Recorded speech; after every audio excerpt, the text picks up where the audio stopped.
e mais uma colega advogada aqui do Rio Grande do Sul vai vir aqui falar com vocês, né? Dentro dessa linha de estudar processo civil, de estudar processo previdenciário, de construir um caminho voltado para a prática, né? De quem está na prática, o professor Savares como juiz, eu como advogado e a professora Fabiana Paz, que vem lecionando, né, a cadeira de Direito Previdenciário, vem nos ajudando também nos grupos de estudo, vem participando como professor assistente dos grupos, né? E vem escrevendo, né? Vem escrevendo, fez o seu mestrado sobre o tema da prova, com outro professor muito importante para nós aqui no Rio Grande do Sul, que é o professor Luiz Alberto Reichel, que foi meu orientador no doutorado e foi professor, né? Orientador do mestrado da professora Fabiana Paz, né? Então, é um currículo grande aí que a gente traz para vocês, né? De estudos na área social, e espero que vocês, então, aproveitem essa super aula, essa super terceira atividade, terceira live da nossa tarde com a professora Fabiana Paz. Eu vou fazer aqui, eu vou ver se ela está nos ouvindo. Tem que abrir o microfone, abrir o vídeo.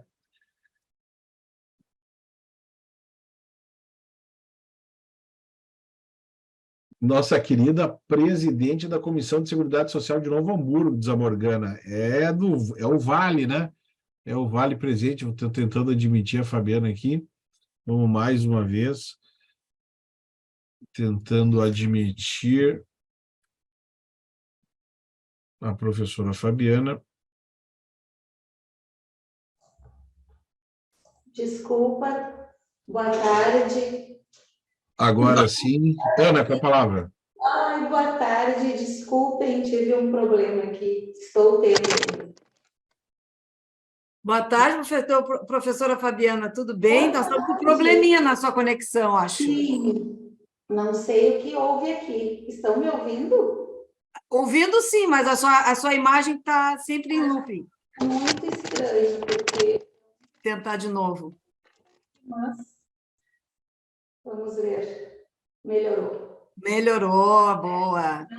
Ai, peço desculpas, mas, sinceramente, de novo. Voltou, Estranho. Boa tarde. Coisas acontecem, né? Ao vivo, a gente faz ao vivo, por isso que não tem, né? Não é nada certinho. Eu acho que a Fabiana vai tentar, acho que talvez seja melhor tentar entrar pelo telefone, se persistir o problema, tentar trocar. Essa câmera não vai funcionar. Também. Mas funciona. Hã? Estranho. Vamos, ele volta a fazer aquilo. Vou entrar aqui. Bom, então, gente, vamos aguardar a professora e mestre em Direito, professora Fabiana Paz, que vai falar sobre a possibilidade de dinamização do ônus da prova no processo judicial previdenciário. Vamos aguardar, então, a conexão, que não estava muito legal.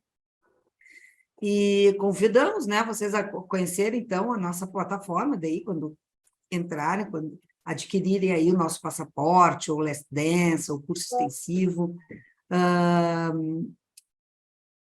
para verem que o nosso material permanente. Vamos ver se ela chegou. Pronto. Vou desligar aqui.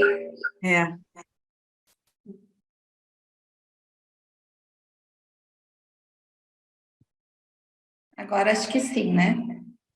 Acho que está bom. Acho que sim. Vamos ver seu...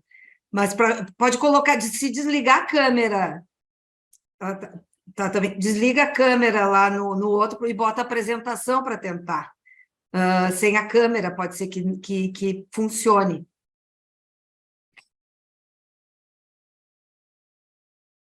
Que lástima. Peço desculpas mais uma vez.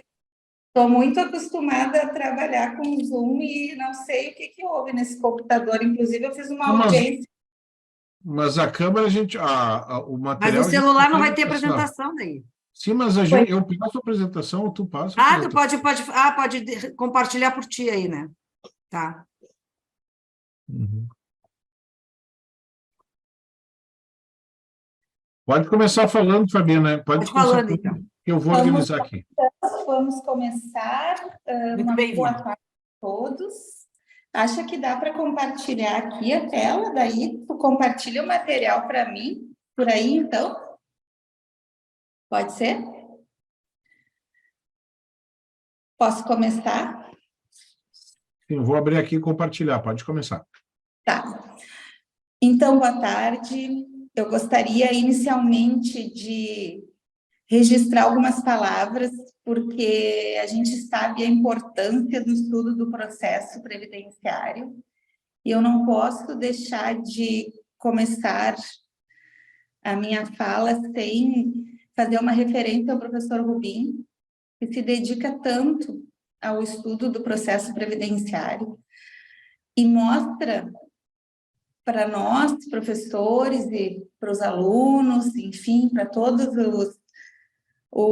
a comunidade previdenciária, digamos assim, a importância do estudo do processo previdenciário, né? Que por vezes nos atemos tanto às questões de direito material, até pela questão da dinâmica que envolve o direito previdenciário, e por vezes deixamos de perceber a importância do processo. Então, eu considero o professor Rubim um dos maiores ícones, né, e referência que temos hoje, então, no nosso país, no estudo do processo previdenciário. Então, eu gostaria de aproveitar essa oportunidade, antes de começarmos a conversar sobre a dinamização do ônus da prova, de deixar registradas essas palavras, e também aos nossos queridos alunos, colegas que estão nos acompanhando hoje, né, parabenizar pela iniciativa, né, do estudo do processo. Pois bem, vamos conversar então um pouco sobre a possibilidade da dinamização do ônus da prova no processo judicial previdenciário. E antes, então, de começarmos a falar sobre esse tema, especificamente relacionando o tema ao processo previdenciário, eu convido, então, os colegas a conversar um pouco sobre alguns conceitos que nós vamos precisar trazer antes, então, de especificamente conversar sobre a aplicação desta teoria dentro do direito processual previdenciário. Pois bem, antes de mais nada, né, lembrar, né, e trazer o conceito do ônus da prova, né, trazer aqui a lembrança de que o ônus da prova, ele não é uma obrigação apenas, mas sim constitui um interesse, né, da parte em produzir a prova e demonstrar, comprovar, então, a sua pretensão. E o ônus da prova, né, ele vem previsto desde lá do Código de tantos outros, mas, enfim, relacionando ao Código de 1973, de forma estática. E essa é, né, a regra geral. Ele está ligado, então, a essa lógica de quem alega tem que provar. Mas o que acontece? Em muitas situações, a adoção desse modelo estático, ele vem a obstaculizar, né, o direito à prova. E ele, por vezes, ele não se coaduna mais com as perspectivas do processo civil contemporâneo, porque, por vezes, ele é inadequado. E no processo judicial previdenciário, muitas são as situações que nós encontramos ligada à falta de adequação, né? Quando se fala em prova. Nós temos aí uma diferença muito grande entre as partes envolvidas, né, no processo judicial previdenciário. E, por vezes, nós precisamos de alguns mecanismos, de algumas soluções que venham a adequar essa relação. E, por vezes, o ônus da prova aplicado como regra geral, ele não se torna adequado. E agora, voltando a falar disso em uma relação processual civil, não só relacionada ao processo previdenciário, mas em tantas outras situações, se precisa flexibilizar essa regra para se atingir o direito fundamental à prova. Então, se percebe que, por vezes, essa regra geral, ela não é suficiente para garantir, para se atingir as garantias processuais constitucionais. Então, dessa forma, buscando uma adequação, uma sintonia fina entre a regra do ônus da prova e o direito fundamental à ordem jurídica justa, surge a teoria da distribuição dinâmica do ônus da prova. Por quê? Porque não se tem como falar em direito à prova sem que exista uma adequação no procedimento, em algumas situações, para que a gente possa, então, ter a garantia do direito ao processo justo, que nada mais é do que uma garantia adequada e efetiva. Então, a doutrina, já em tempos remotos, né, temos aí como o embrião da teoria da distribuição dinâmica do ônus da prova, Bentham, que diz o quê? Que para quem o ônus da prova incumbe é quem puder produzi-la mais facilmente e com menos inconvenientes. Então, a doutrina traz os primeiros apontamentos sobre essa possibilidade de se flexibilizar o ônus da prova, através, então, da teoria da distribuição dinâmica do ônus da prova. Só que o desenvolvimento maior, o desenvolvimento dogmático dessa teoria, ele ocorre no direito argentino, através do processualista Peirano, que diz o quê? Que em situações excepcionais, isso é muito importante, né, de nós refletirmos e trazermos esta observação, seria possível seria possível flexibilizar a teoria do ônus da prova estático através da distribuição dinâmica do ônus da prova. Mas deixando claro que a distribuição dinâmica do ônus da prova, ela não vai substituir a regra, né? Ela vai apenas complementá-la. Tanto que a regra geral, a regra do ônus da prova, trazida pelo Código de Processo Civil atual, ela se mantém com o caput muito semelhante ao trazido, né, pelo Código anterior de 1973. Professor Rubim, não sei se teria como trocar a tela. Isso. Lá no item 4.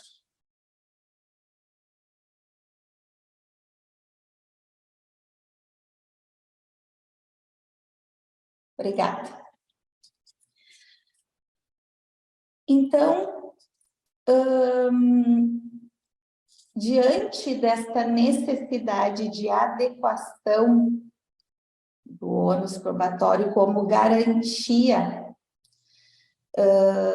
de se atingir um processo justo, o novo código, que, como nós sabemos, ele veio, né, ele tem como fundamento, né, esses preceitos, essas garantias constitucionais processuais, ele traz pela primeira vez, de forma positivada na legislação infraconstitucional, a possibilidade de dinamização do ônus da prova. Ele traz, através do parágrafo 1º e seguintes, possibilidades de forma, ele preceitua a possibilidade, então, de, em algumas situações, não apenas, digamos, se ter um ônus da prova estático. E para isso ele elenca, ele arrola, né, algumas situações, alguns requisitos, que por vezes são muito adequados, ao meu ver, à realidade do processo judicial previdenciário. Por quê? Porque ele diz que quando tiver uma dificuldade excessiva, grave, capaz de ser caracterizada como uma causa de violação do direito fundamental à prova, seria possível, então, se dinamizar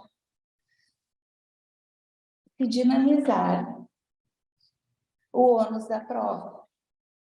E no processo judicial previdenciário, né, levando-se em conta as peculiaridades que envolve o direito previdenciário, né, que aqui nós não podemos esquecer o que nós estamos tratando de um direito humano e fundamental.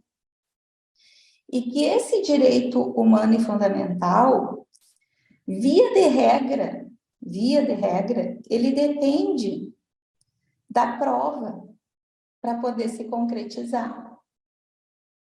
E, por vezes, a dificuldade na produção dessa prova, ela é tamanha, e nós bem sabemos disso em várias situações, que, por vezes, impedem a concretização desse direito humano e fundamental.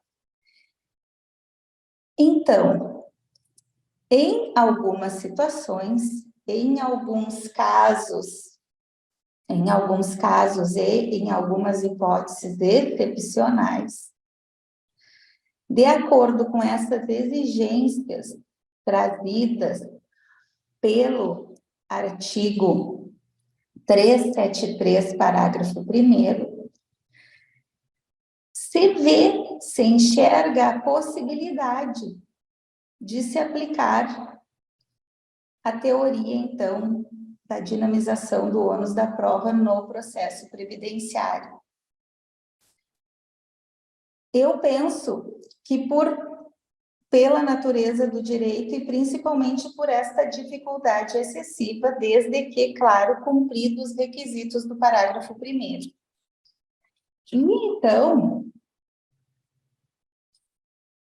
esta possibilidade trazida pelo parágrafo 1º do artigo 373, ela nos demonstra, ela resgata uma esperança, então, de termos uma tutela adequada em algumas situações onde se tem uma dificuldade excessiva em se provar o direito. Eu vou pedir, então, para passar mais uma tela, se possível. Outra, por favor. É uma decisão que eu preciso. E eu trago aqui uma decisão de um processo, tá? Ali tem a referência no link, os colegas podem acessar, né, essa decisão.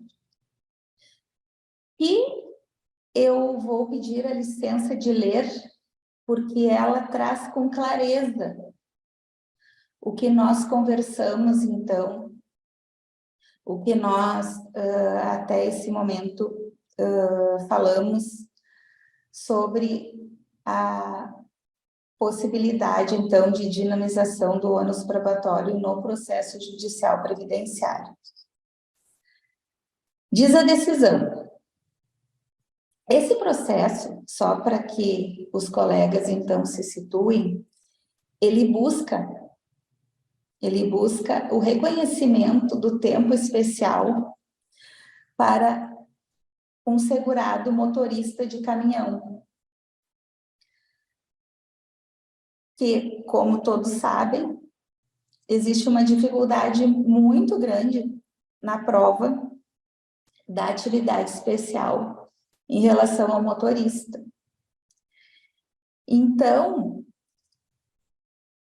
neste despacho, em relação à prova, o juiz decide da seguinte forma: além do que já está contido no processo para a especialidade no cargo de motorista de caminhão, adoto o laudo dos autos número tal, evento 99, cujo perito identificou a vibração excessiva, tanto em caminhão extra pesado como em semi-pesado. Nota-se que a perícia desse agente nocivo na atividade de motorista de caminhão ficou prejudicada naquele exame, porque não havia tal informação no laudo técnico da empresa periciada, tampouco caminhão similar para ser efetuada a prova. Por outro lado, a análise da vibração é bastante dispendiosa, e aqui o juiz grifa essa expressão. Por quê?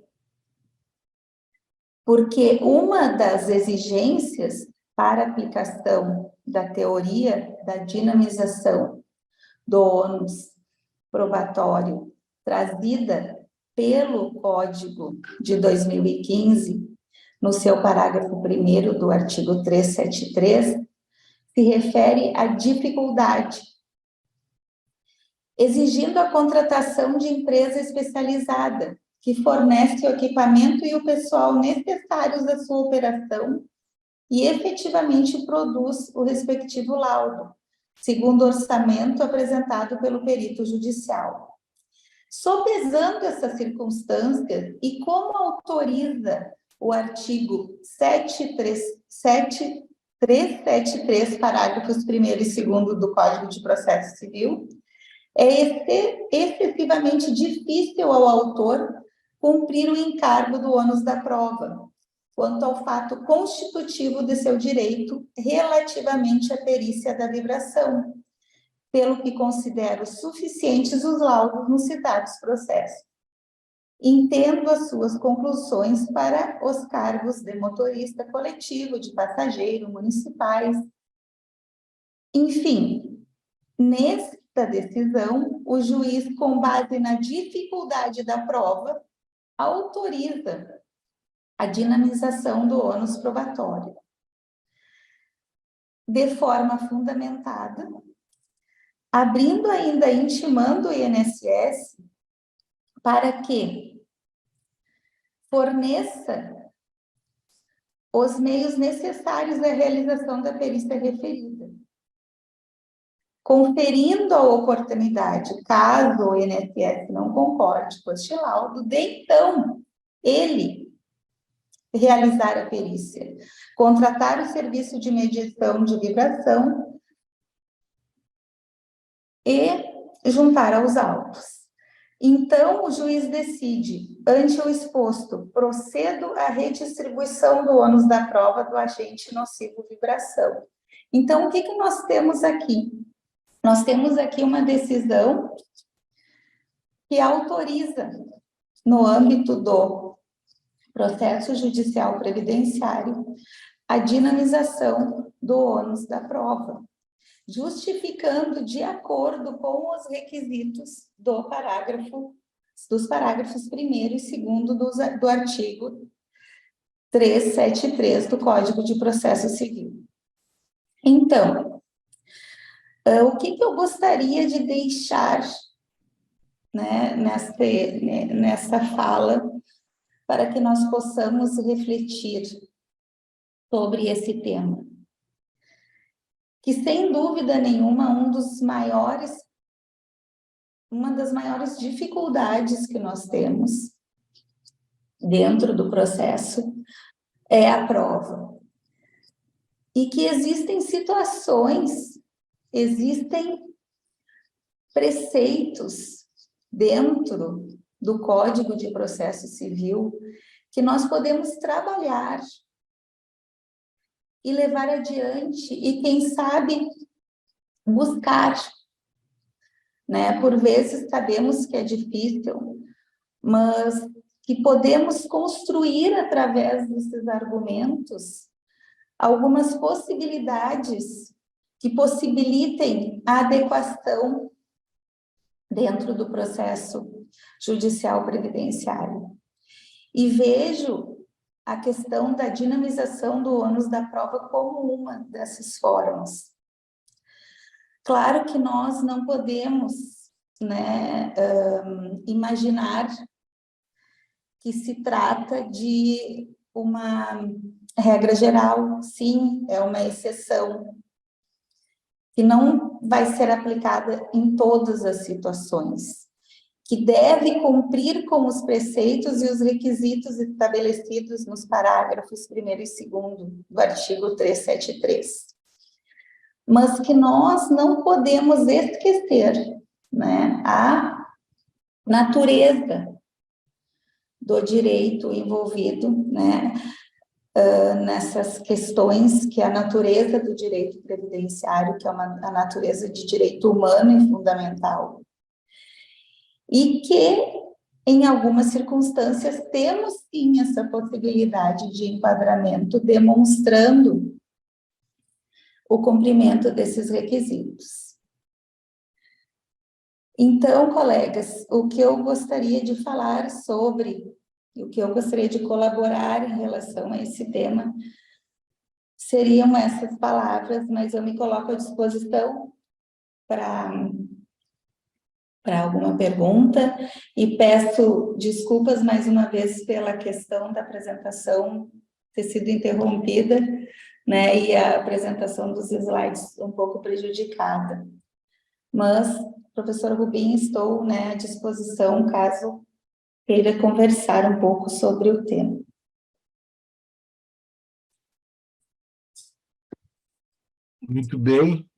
Muito bem, professora Fabiana, obrigado aí pelas colocações, também por ter organizado aí o material, né, que vai ser disponibilizado aí para os nossos colegas, especialmente do time de elite aí que estão nos acompanhando, né? A professora Fabiana Paz também, que esse mês de setembro vai estar com a gente no grupo de estudos, né, a respeito da prova pericial, e então tem essa dinâmica aí bem forte a respeito dessas questões envolvidas aí na prova técnica, né?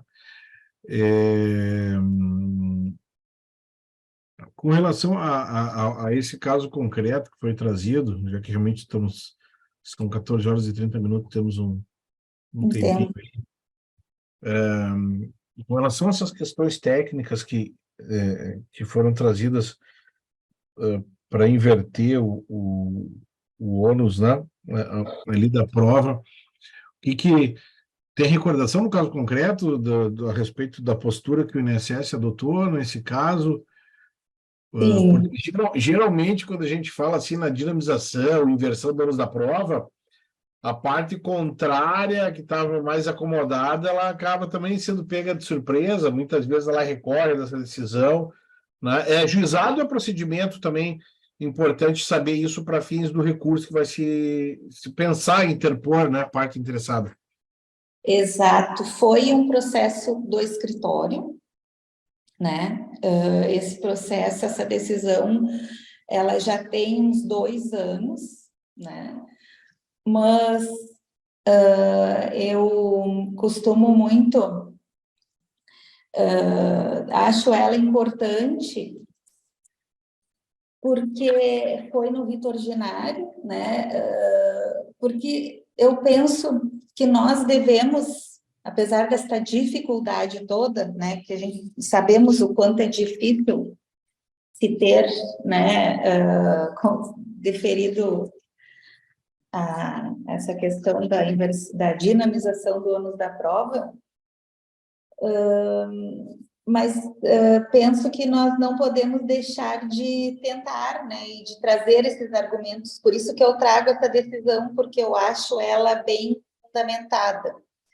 Foi uma decisão do rito ordinário, onde, para nossa felicidade, não houve recurso do INSS, também não houve a juntada de um outro laudo, né? Foi adotado esse laudo, inclusive eu me prontifico a disponibilizar para o professor Rubim esse laudo, porque ele é muito bom, caso queira compartilhar com os colegas, né? E felizmente foi concedido o benefício, e nessa decisão, se a gente for observar, o juiz, além de possibilitar a dinamização do ônus da prova, ele também traz uma prova emprestada, né, de um outro processo. Então, eu acho ela uma decisão bem importante de se trabalhar, porque a gente vê ali nela vários mecanismos, digamos, de várias possibilidades que eu, né, penso que nós devemos explorar mais para tentar a comprovação desses direitos e principalmente para tentar igualar, né, essa relação processual, adequar ela, né? Então, ele também não deixa de, nessa decisão, agir de acordo com os poderes instrutórios, porque essa decisão foi do juiz, né? Ela não foi, digamos, foi provocada, mas não de forma direta. Então, ele está também utilizando os poderes instrutórios. Então, vários, digamos, mecanismos ou previsões, né, que o Código de Processo Civil traz, nos possibilita utilizar, então, para dentro do processo judicial previdenciário, se ter, assim, a comprovação, né, das Sim. nossas questões. A Maria Catarina Schmidt pergunta aqui qual... pode falar desse caso concreto, não, mas senão a gente amplia depois. Qual é o momento processual para pedir a inversão do ônus da prova? Qual é a pergunta? Desculpa, ela pergunta qual o rito? Não, o momento processual para pedir a inversão do ônus da prova. Porque no saneamento que o juiz determina, né, se vai haver ou não, mas, na verdade, existem algumas vozes na doutrina que permitem também que esse pedido seja feito após o saneamento. Sim, mas no caso concreto, aí Neste caso concreto, essa decisão foi no saneamento. Sim, mas pelo que eu entendi, não houve um pedido expresso de vocês.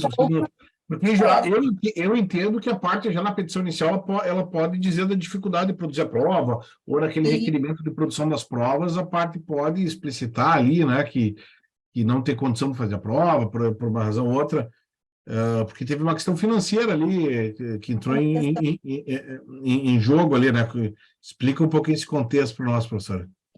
Porque, como é um laudo que tem um valor muito alto, até o juiz traz ali o valor, né? Não é uma perícia simples, e pela questão da hipossuficiência econômica do segurado, é um argumento que se pode usar, né? Porque essa dificuldade em se produzir a prova, ela também passa por uma dificuldade econômica, né? Que também pode ser demonstrada. Neste caso concreto, esta decisão, ela não foi provocada, tá? Essa decisão, o juiz de ofício decidiu dessa forma. Mas eu entendo que, sem dúvida alguma, né, isso pode ser trabalhado e requerido, tanto que eu passei a fazer isso muito a partir dessa decisão, né, inclusive utilizando esses argumentos. Sim. E aí que eu gostaria de chegar, né, em chamar atenção para esta possibilidade, né, porque nós sabemos que o direito ele só muda ou ele só é construído a partir da nossa iniciativa, via de regra, né, porque muito raramente que isso vai acontecer de outra forma, como aconteceu nesse caso concreto. Então, na verdade, eu trago essa possibilidade para tentar mostrar, né? Trago esse caso para tentar mostrar essa possibilidade. Sim, porque se a gente olhar bem ali, realmente a redação do 373, parágrafo 1º, ele realmente não diz que o juiz vai atribuir o ônus da prova de modo diversos, sendo necessário da parte, né? Ele entra dentro dos poderes instrutórios do juiz, não? Entra, eu entendo que sim, e acho que a utilização dos poderes instrutórios autoriza, né? Eu penso que o juiz a decidir dessa forma, né? Então, ali não diz que vai ser a requerimento da parte.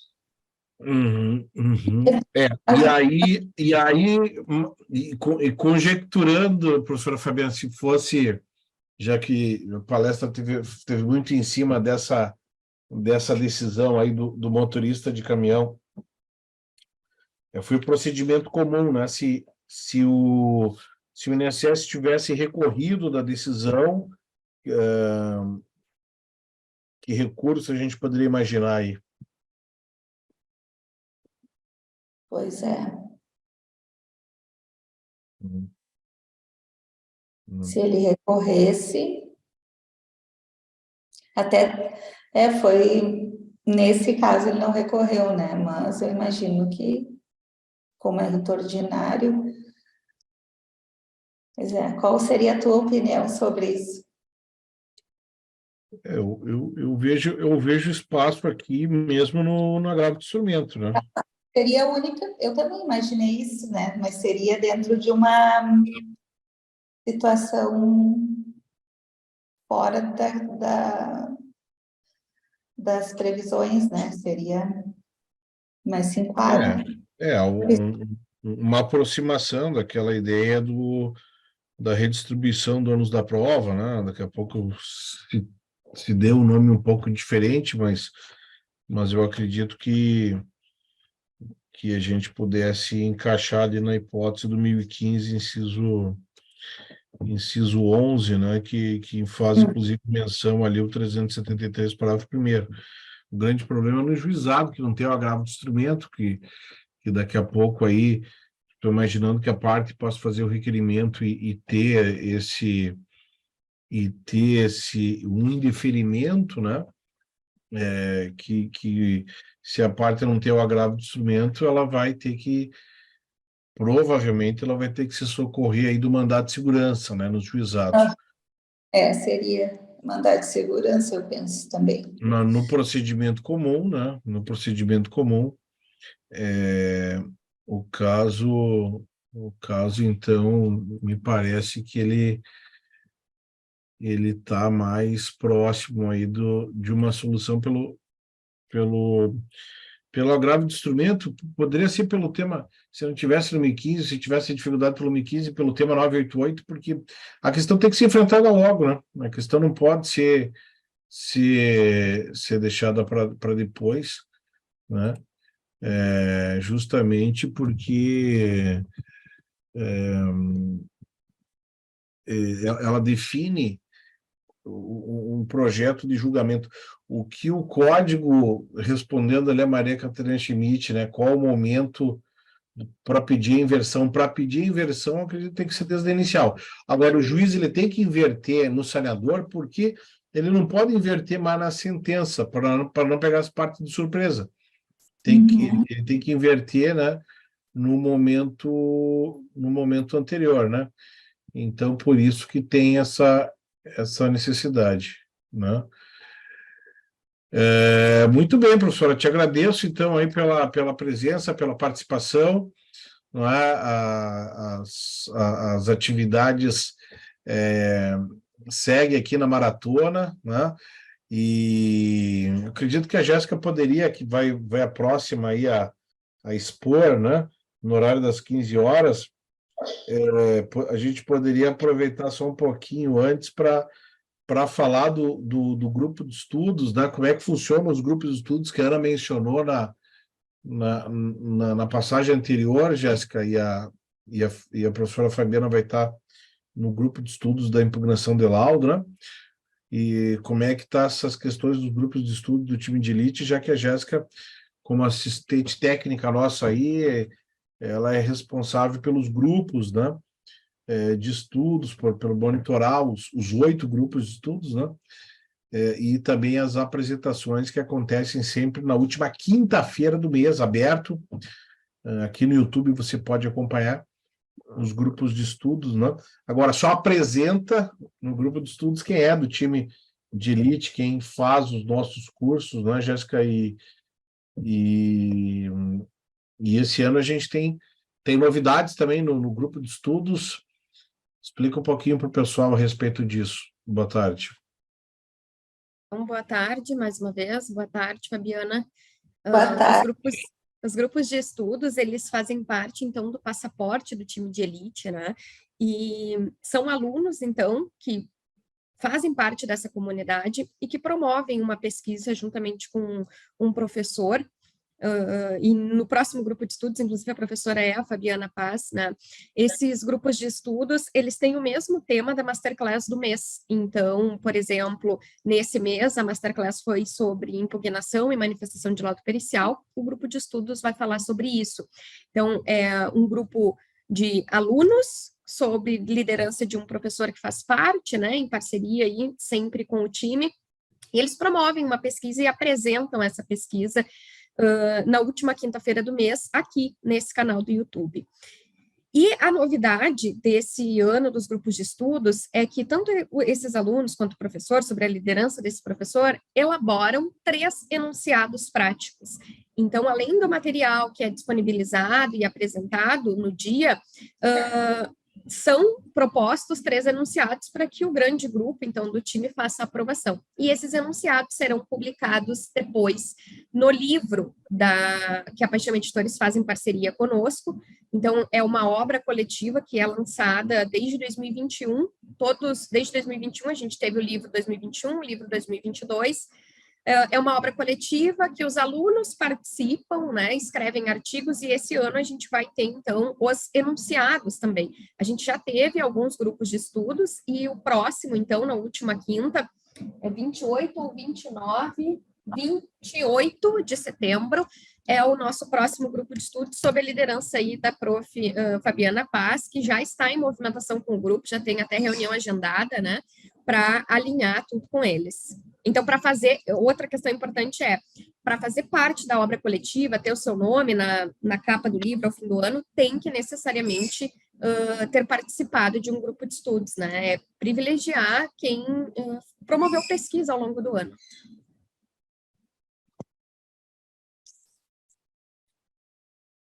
Muito bem. Fabiana, a tua experiência no grupo, quiser dar uma palavrinha também, que já participou outras vezes, né? Seria hoje, este ano, né? É a 3ª participação, e é muito, muito válido e muito bacana, porque é uma forma de se aprofundar naquilo que já está sendo tratado. E este ano, então, vamos tratar sobre, né, o laudo pericial. E nos anos anteriores, como a Jéssica falou, foi uma experiência muito bacana, porque ainda tiveram os alunos a oportunidade, né, de escrever artigos sobre o tema e ter a chance de publicação. E agora, a questão da possibilidade, então, de se fazer os enunciados. Temos a nossa primeira reunião, temos agora na segunda-feira, e esses encontros são sempre muito válidos e proveitosos, porque, além de se organizar a apresentação, é uma oportunidade, né, de troca de ideias, de troca de conhecimentos. Então, aproveitando para, então, lembrar os colegas. É isso aí, isso é uma pergunta que eu sempre recebo, né? Posso participar do livro? Pode, desde que tenha promovido pesquisa, desde que tenha feito parte de um grupo de pesquisa ao longo do ano. Aí estamos ansiosos. Esse grupo aí da prof. Fabiana foi um grupo que a gente teve que limitar os colegas, porque todo mundo queria fazer parte por conta da temática, assim. Então, ele é um grupo que está bem volumoso, inclusive. Então, a expectativa é bem alta. Show de bola. Show de bola. Então, agradecer a professora Fabiana, vamos liberá-la agora, são 14 horas e 49 minutos, e até a próxima atividade desse mês aí, professora Fabiana. Obrigado pela presença. Eu que agradeço, e mais uma vez, parabéns pelas atividades, e eu gostaria também de deixar registrado a minha alegria e a minha satisfação em fazer parte desse grupo, e estar aí pelo 3º ano consecutivo participando. Muito obrigada, uma ótima atividade a todos. Show de bola, show de bola. A gente estava no grupo das maratonas, vocês veem que a gente está prestigiando o pessoal, colegas, claro, nomes importantes, nomes nacionalmente consistentes do processo de previdência, né? E também professores que vêm acompanhando o time de elite, vêm produzindo, né, conteúdo com a gente, e a professora Fabiana Paz, então, é uma das que segue, né, trabalhando aí com o time de elite, vai trabalhar ainda, né, nesse período de setembro com relação ao Masterclass 6. Muito bem, muito bem. Daqui a pouquinho, aí, daqui a 10 minutos, 14h50, começa a nossa próxima aula, que é com a nossa Jéssica Nunes, que já está aqui com a gente, né?